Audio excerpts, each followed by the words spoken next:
Welcome to the Orvis Guide to Fly Fishing. In this show, we're going to talk about reading the water, or how to find trout in current. It's not an art and it's not a science. There aren't any intuitive gifts a human can possess to help him or her find trout in a stream. There isn't really any science that can pinpoint trout locations in unfamiliar waters. The best we can do is guess. Nobody's going to give you a map to a trout stream with little red trout pinpointed on it, showing you where the trout are going to feed. That's not going to happen. The best we can do is use a little bit of knowledge about where trout want to feed, where they want to live, and also tempered with your experience on other more familiar waters.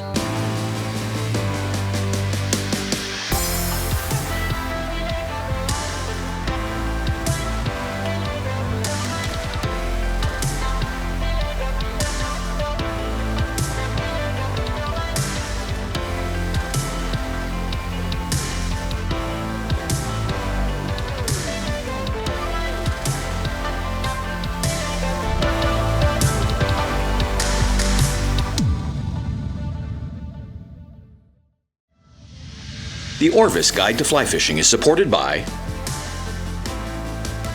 Orvis Fly Fishing,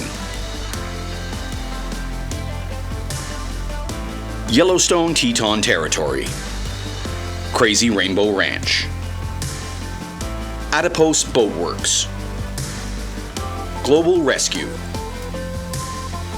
Trout Unlimited, Oscar Blues Brewery.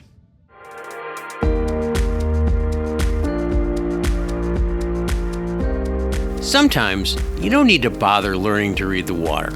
If you fish the same river every day, or even once a month, you learn where trout feed by experience. If trout are visibly feeding on the surface, you already know where they feed, and you can at least get an idea of how many are around. Even if you don't catch any, the next time you fish, you'll have a good idea of where they live. And if you fish with a guide, you're paying for that person's knowledge of the water and where to find fish. We've all heard stories of giant trout that live in the deep pool by the bridge. And often you can see them down there, 10 feet under the surface, lying next to a rock or log. And you know what? You'll almost never catch that fish because a trout in 10 feet of water is not feeding. It's resting, sleeping, or hiding there to stay away from anglers and swimmers on a hot day. There's little food at the bottom of deep pools, few insects, crayfish, or baitfish. It's a desert and good only for one thing, staying away from predators. You can occasionally tempt an inactive trout with a reaction strike to a streamer, or you can slap a nymph in its face, hoping they'll wake up. A trout that has been spooked by a potential predator like you won't feed at all. But a trout that is actively feeding is a more reliable target. And thankfully, most trout are on the feed throughout the day and sometimes into the dark. When you don't catch trout in a likely place, it's usually a matter of the wrong fly, the wrong presentation, or you've been too sloppy with your wading and casting and you've scared them. So why do you need to learn how to read the water? Well, trout aren't going to be everywhere. In many rivers, trout are only going to be in maybe 10% of the stream bed or the wetted area of the river. So you got to narrow things down, because if you don't, you have to fish everywhere and you drive yourself crazy trying to fish everywhere.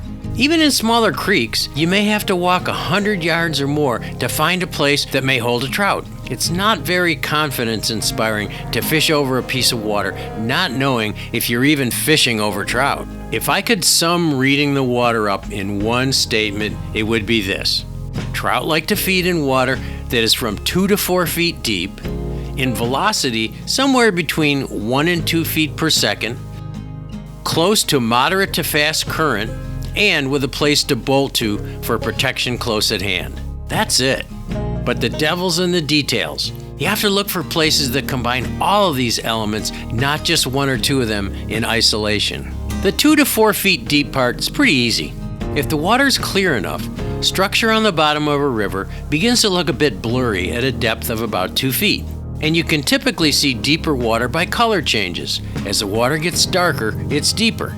If the water isn't clear or the light is difficult, you might have to guess, but under most conditions, it's not that hard. Looking for the main current threads is not that hard either. Of course, you can see the current plainly in faster areas, and a good plan is to concentrate on the edges between fast and moderate current, called seams. In slower water or in the middle of a flat pool, it's not that simple. But if you look for the line of bubbles and tiny debris on the surface, you'll find trout close by. That debris line also carries all the insects that have hatched in the riffles or have fallen into the water, so it's like a road map to feeding trout. Always look at that shallow inside seam before you wade into it or put the boat into it. Yeah, I think that brings up a pretty good point, Tom. Especially out of a drift boat, I notice a lot of folks, they pick what they think's kind of the prime location and they forget to approach it much like you would wade fishing, where you'd fish the inside edge, and then move and fish the middle, and then possibly move again and fish, out into the current seam more. They, instantly go to what they think's the best spot versus kind of covering it all. Yeah.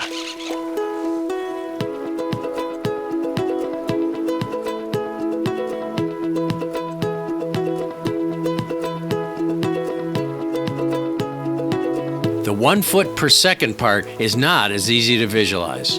It's not like you can carry a current meter around and inspect every little current seam. I've used one, but it's more for research so I can understand this stuff.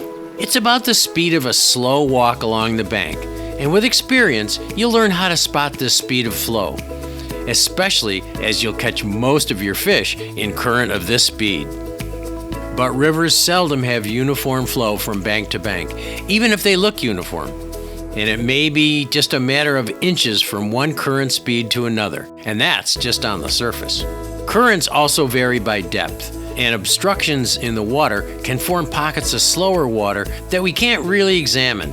We just have to estimate and visualize how subsurface currents vary, and that's where a little knowledge and lots of experience come into play.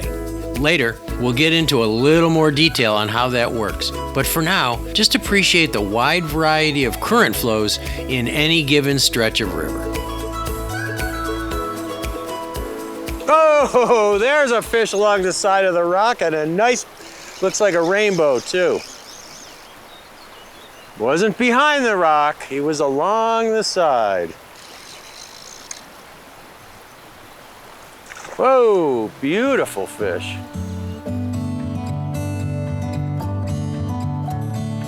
Cover is important to trout, but I think its importance is overstressed. Trout need cover somewhere close, but they'll often move from a place where they're safe to more exposed areas to feed. And why? Because when they feed, they look for that Goldilocks water that's just right. Not too fast that they exhaust themselves holding in the current, but fast enough to bring them food at a decent rate. That cover should be within a short swim away, but trout don't always feed from within that cover.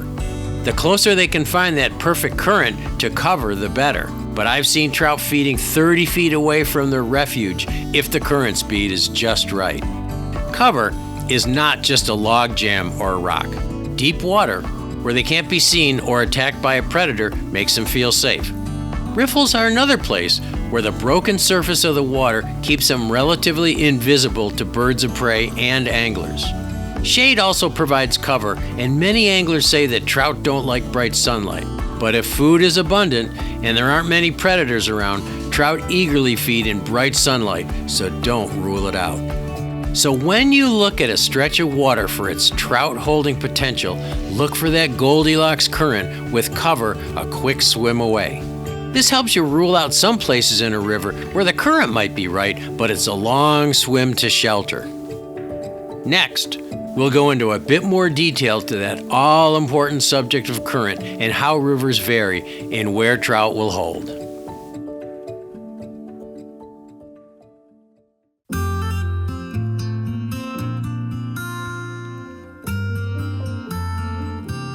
Some knowledge of hydraulics, at least at the basic level, is important for a solid understanding of reading the water and finding trout. Let's look at those basics, and also about how all of what you've learned about reading the water varies depending on what kind of river you're fishing.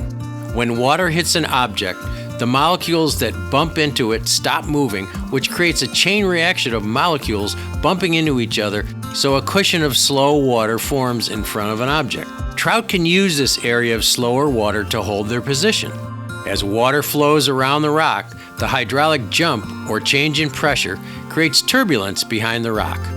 Because the bottom of a stream bed is not perfectly smooth, turbulence forms and the water slows down as you get closer to the bottom. The rougher the bottom, the higher this area is. So in streams with a rough bottom, trout have more potential places to live protected from strong currents. All other things being equal, a rough, rocky bottom will be more productive than a bottom composed of sand or bedrock. Current is also slower closer to the bank than it is in the center of a river because of friction between the bank and the current.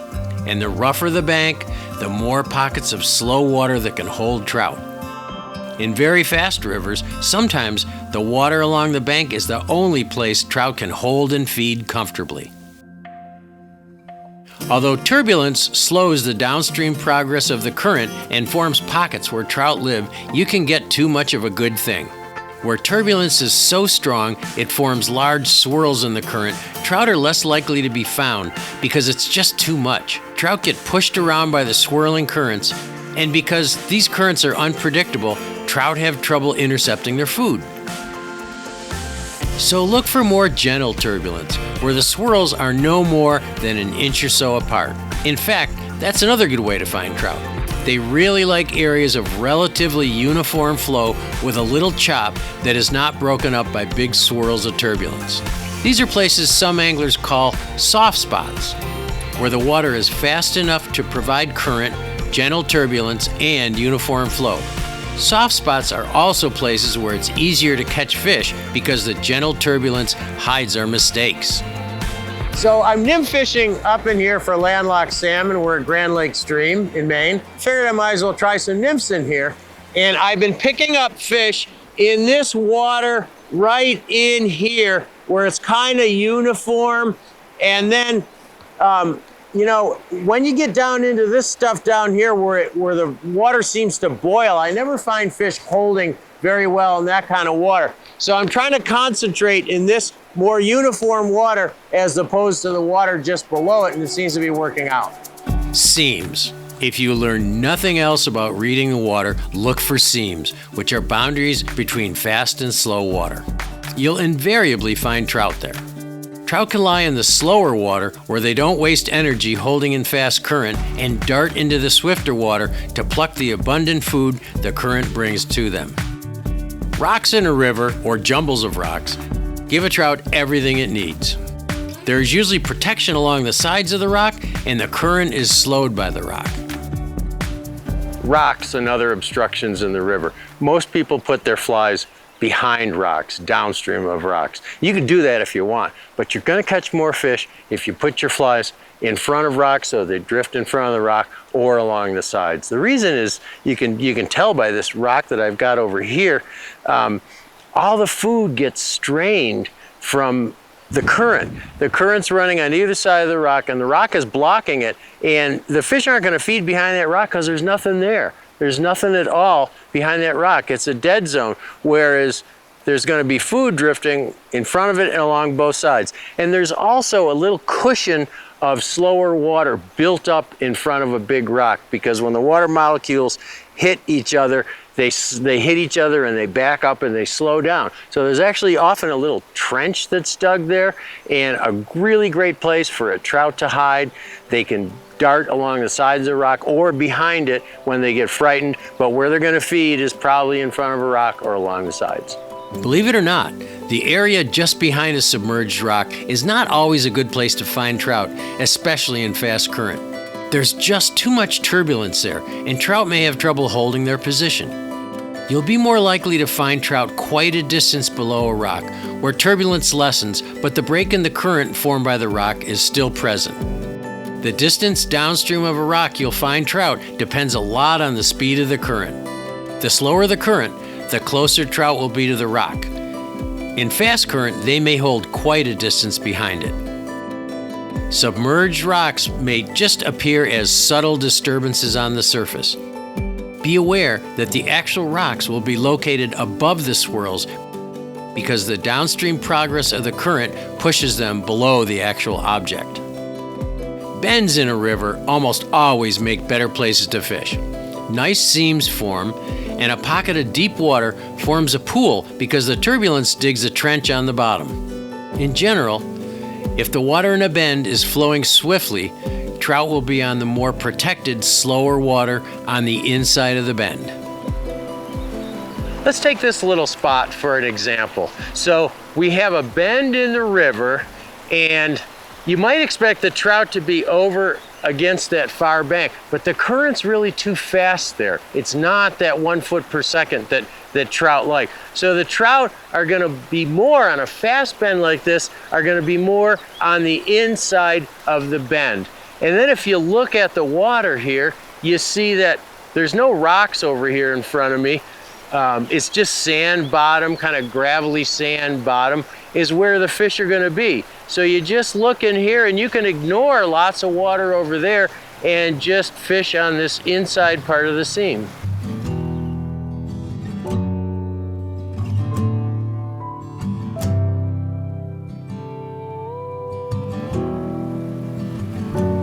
Oh, it's a big brown trout, I think.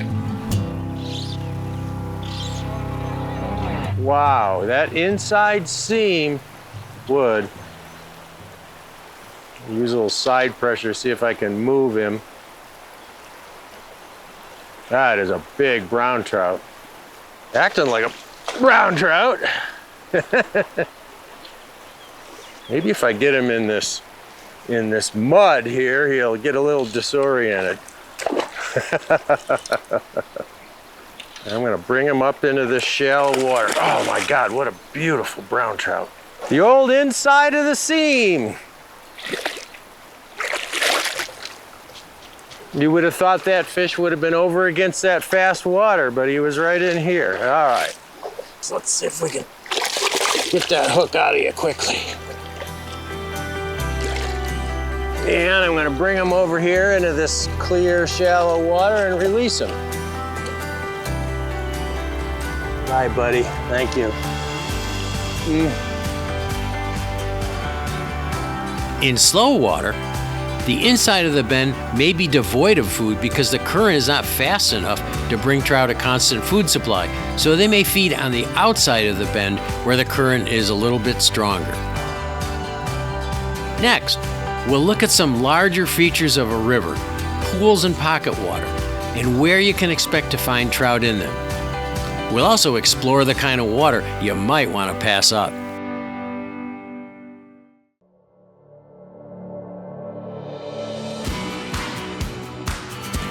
Many rivers don't have distinct pools. Others have many of them. The first place most of us look is at the head of a pool, where a fast riffle dumps into slower, deeper water. If the head is formed by a gentle riffle, the entire lip of the pool, where the riffle drops off and slows into deeper water, may hold fish from one side to the other. Where the faster current rolls over the shelf between shallow and deep water is a pocket of slower water where trout can hold comfortably. The broken surface of the riffle protects them from predators, and the faster current above brings a lot of food. I've been amazed at how much I've learned playing around with a current meter. I'm here where a riffle dumps off into a little pool, and the water at the surface here is almost 4 feet per second. But as I push this down just a little bit below the surface, that velocity goes down to less than a foot per second, to the point where it's almost zero at the bottom. So just this little lip at this riffle can mean a big stratification in currents, leaving trout with a comfortable place to live underneath that shelf. In really fast pool heads, you often get a whirlpool effect where the current, because of turbulence, curls back on itself and actually flows in an upstream direction. Trout love these places, but just remember that they may be facing downstream, so plan your approach and your presentation accordingly. One of the first places to start when you're fishing is probably the head of the pool, especially if there's nothing else going on, if there's no hatch. So first of all, you've got the fast water tumbling into the pool. And at the very top of that, it's probably a little bit too turbulent for fish. You probably wouldn't find any right in there. But as that white water starts to flatten out, there's going to be a little depression in the current, and that's probably where a lot of fish are going to be feeding. And then all the way down through that thread of current, all the way down, should be where the fish are lying. Now there's a couple sneaky little spots in a head of a pool. One is this seam on the near side here. It's the boundary between fast and slow water, and that's often a really good place that people miss. And a place that people miss even more often, because it's tougher to fish, is the seam on the other side. There's slower water at the edge of fast, and all the way down through there, that's a really good place to find fish. A lot trickier to fish the far side, but that's a really good place to fish as well. The middle of a pool, especially a big pool, often seems like a big flat nothing with no structure and no place to look for fish. But if you look carefully, you can find the spots. First, look for that foam line that indicates where the food will be carried through a pool. Second, look for spots along the bank that offer shade or protection. Third, look for swirls on the surface that might indicate submerged rocks or weed beds. And finally, remember that 2 to 4 foot deep rule. In really deep pools, look for the shallower spots. In shallow pools, look for the deeper spots, indicated by water that is a bit darker. So in the middle of the pool, it's tougher water to read. There's not as many immediately apparent places where you might find trout. But if you look carefully, you'll find those little pockets. So we've got a middle of a pool here, kind of flat, not many features there, but there's some things you can look for. The first thing you want to look for is that main current thread that goes down through the pool. That's going to have a bubble line, and you're going to see that debris and bubbles. That's where all the food, all the insects, everything that falls in the water is going to eventually be drawn. So the food's going to go down that bubble line, and feeding fish are going to be concentrated under that bubble line. Another thing you want to look for, on the near bank, here you can see there's a line of moss or weeds, and that kind of delineates the faster current out there from the really slow current in here. This is kind of stuff you might call frog water, and you seldom find fish in here unless there's a really heavy hatch and they might move into that slower water. But generally, the fish are going to be more concentrated toward the center seam where the bubble line comes. And then yet a third place is the far bank. This bank here is kind of shallow, it's kind of slow, but the current is more concentrated toward the far bank. And if you look carefully, you'll see little bays and pockets on that far bank where those rocks are. There's some weed beds that stick out. Any of those little promontories will probably hold feeding trout, especially just in front of those little promontories. They tend to be, for whatever reason, the fish tend to be a little bit in front of those little bays as opposed to in the middle or in the back. So always look at the far deeper bank, or the deeper bank might be on your bank too, but look at the bank carefully and look for those little bays and depressions and things that stick out on the far bank. So the tail of a pool is one of the best places to find trout, especially big trout. It's also one of the most difficult places to fish. The water's usually flat, the fish can see you, and there's drag problems because the current is picking up speed. So it's a difficult place to fish, but it's a great place, especially during a hatch. So what do you look for in the tail of the pool? Well, again, you look for that main current thread, and in the tail of the pool, that is not quite as important, because what happens in the tail of the pool is that the water constricts vertically, it gets shallower, and it also often constricts horizontally. So all the food that's coming down through the pool gets channeled into the tail. So it's an easy place for fish to feed because all that pool gets kind of concentrated into a three-dimensional V. Almost every place in the tail of the pool can be good, especially during a hatch. During a hatch, a lot of the fish that are up in the deeper water in the pool will drop down into the tail to feed, and they can be found almost anywhere in the tail. However, there are also fish that live in the tail of the pool throughout the season. So what do you look for there? Well, you look for some structure. You look for maybe little ripples on the surface. That indicates there's probably some rocks on the bottom, so there's a place for fish to be protected from the current. And that big rock over there is a great place. Just in front of that big rock is a place you would probably find one of the best fish in the pool, because the fish has got some protection there. That rock is actually going to slow the current a little bit in front of it. There will be a cushion in front of the rock. And if you look carefully, you can see there's a second rock in front of it. So that little spot in front of that big rock on the other bank is probably one of the best places in the tail of the pool. Also, this little seam up here, there's a little seam just above that rock on the far bank. That's also a good place. And then down here in the main tongue of the tail, fish will drop down into there to feed. Because drag is often an issue in the tails of pools, the parachute cast and the pile cast are often handy to give your fly a more natural drift. Let's invite Orvis casting guru Pete Kutzer to show us how to make these casts. Hi, I'm Pete Kutzer with the Orvis Fly Fishing Schools. Today I'm going to talk to you about two great downstream presentations you can do with a dry fly or a nymph. Those two presentations are called the pile cast and the parachute cast. The parachute cast is a great cast when we have a fish rising downstream, and what we're going to do is stop our rod abruptly, making a good cast, and then raise our rod tip up.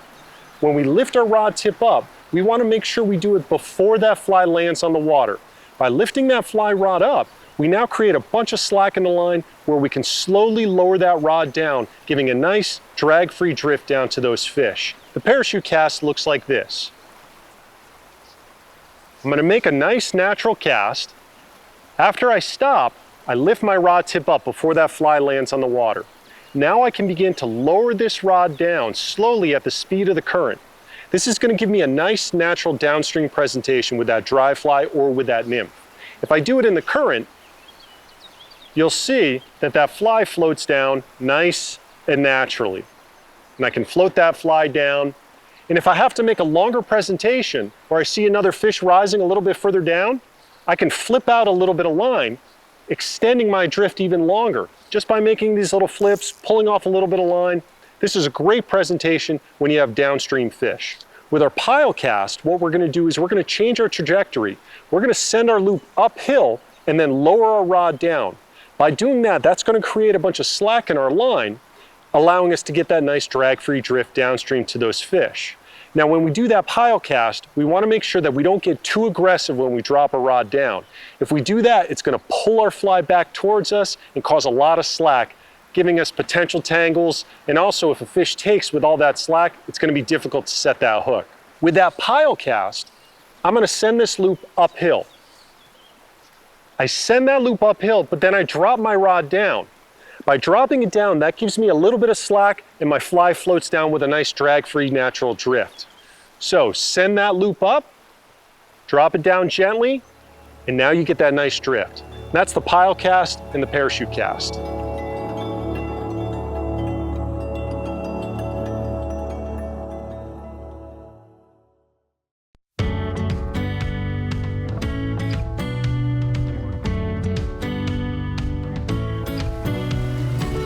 This is what we call pocket water. And pocket water is just a bunch of rocks with a lot of foam and a lot of swirling currents. And trout love pocket water because there's lots of little places they can tuck in and live and feed. So what do you look for in pocket water with a lot of rocks and foam? Well, first thing you look for are areas where the river kind of flattens out into a little plateau. That means the current's going to slow down a little bit. It'll probably be a little deeper. So you just kind of scan down through the pocket water and look for little places like that one down there where the water kind of plateaus and just looks a little flatter than the rest of the water. Next, you look at the foam. Trout are probably not going to be immediately under the foam. The foam indicates a lot of turbulence. The trout have trouble holding positions in that turbulence, plus they can't see their food coming. So you want to look for areas that aren't as foamy as the rest, where the water's kind of cleared out of foam. Trout are often going to be located around rocks because the rocks offer some protection from predators and they also break the current. So you want to look for trout close to the rocks, but where exactly do you want to put your fly? For instance, this rock below me here has a really nice cushion in front of it. There's a little deep bucket in there, and when water hits a rock, it slows down in front of the rock. It forms a little cushion that's protected from the current. So you can see the little cushion in front of that rock. There's a nice little deep bucket here, not too much foam. That would be a good place to find a trout. A lot of people like to fish right behind rocks because they figure it breaks the current, right? But often you won't find trout immediately behind a rock. You'll find them back a little more. And that's because as the water comes over the top of the rock or around the rock, it forms a lot of turbulence behind that rock. And again, it's a place where trout have trouble holding their position. On the other hand, as you get further down from the rock, that turbulence starts to lessen. You have some break from the current. So you're gonna find trout, a few feet to 10 or 20 feet below a rock in the middle of the river. Finally, let's look at how to eliminate some water types. You don't have the energy to fish everywhere, so knowing the kind of water to walk around or row through will save you some frustration. One thing that'll help you learn to read water is to learn what to avoid.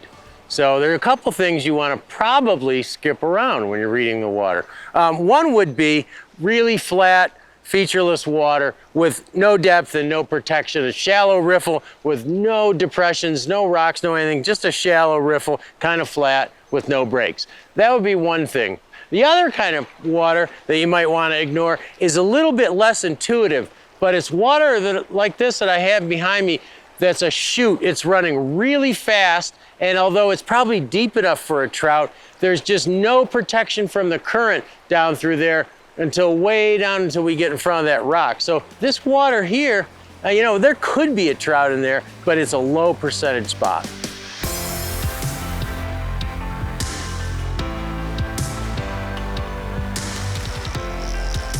Whoa, that's a nice fish.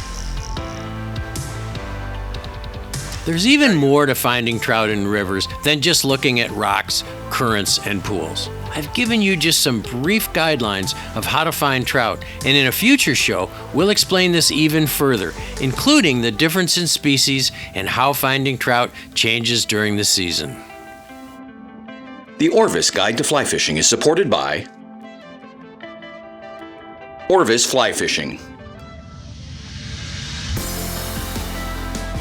Yellowstone Teton Territory, Crazy Rainbow Ranch, Adipose Boatworks, Global Rescue, Trout Unlimited, Oscar Blues Brewery.